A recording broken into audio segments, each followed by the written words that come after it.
नमस्कार मित्रों, मैं आचार्य धर्म शिक्षक सिद्धनाथ त्रिपाठी कुंडली दर्शन में आप लोगों के सामने एक नए रोचक विषय दर्शन शास्त्र को लेकर उपस्थित हुआ हूँ। विषय है भगवान राम जी ने वन यात्रा दक्षिण दिशा की ओर क्यों किया। आइए मित्रों, अपने मुख्य विषय पर वार्ता करते हैं। जब श्री राम जी ने वन यात्रा प्रारंभ की तो दक्षिण दिशा की ओर से की। कोई भी शुभ कार्य, मांगलिक कार्य करते हैं तो पूर्व दिशा की ओर से करते हैं या पश्चिम या उत्तर दिशा की तरफ से करते हैं। दक्षिण दिशा से तो पितरों का कार्य किया जाता है, क्योंकि यमराज का द्वार पितरों का निवास स्थान दक्षिण दिशा की ओर माना गया है। भगवान राम से किसी ने प्रश्न किया कि आपने वनवास के समय दक्षिण दिशा की ओर प्रस्थान किया तो आपके लिए कोई ऐसी शर्त नहीं थी कि आप इस दिशा में जाइए, तो आपने उत्तर की तरफ न जा कर के पश्चिम की तरफ, पूर्व की तरफ न जा कर के दक्षिण दिशा ही क्यों चुना।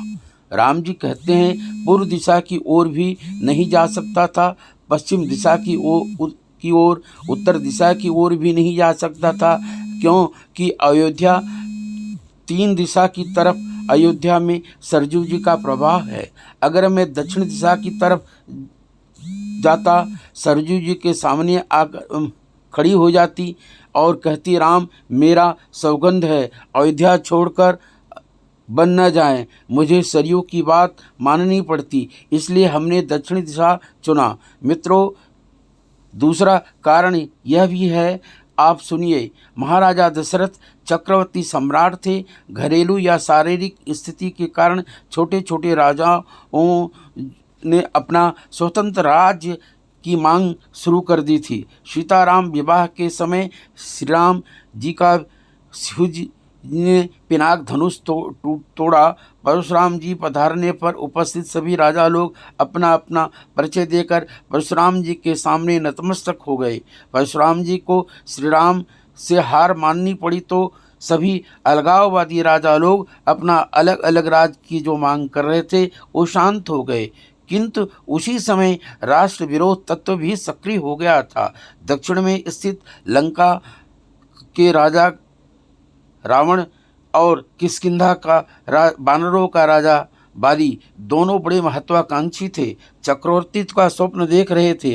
रावण के दूत भारतीय प्रजा से कर संग्रह करते करते बिहार प्रांत के बक्सर ग्रामस्थ विश्वामित्र के आश्रम तक पहुंच गए थे। सीताराम विवाह के पश्चात महाराजा दशरथ देवता और ऋषि मुनियों की योजना से परिचित नहीं थे। वे श्री राम का राज्याभिषेक करने चले। स्वतः राम की राजा बनने की इच्छा नहीं थी, अतः देवता ऋषि मुनियों की गुप्त योजना के अनुसार राम अन्य देशों तथा अन्य दिशाओं में न जाकर एकमात्र दक्षिण दिशा की ओर, बाली की ओर, रावण की ओर ही तरफ ही उन्मुख हुए। एकमात्र बाली की वो मार देने से समस्त वानर सेना राम की सहायक हो गई। वानर और भालू की सहयोग से दक्षिण में लंका के राजा रावण का संहार किया। आप सब समझ गए होंगे कि श्री राम ने दक्षिण की ओर ही क्यों वन यात्रा प्रारंभ की। मित्रों, आप लोगों को यदि वीडियो अच्छा लगा हो तो वीडियो लाइक करें, चैनल सब्सक्राइब करें। धन्यवाद।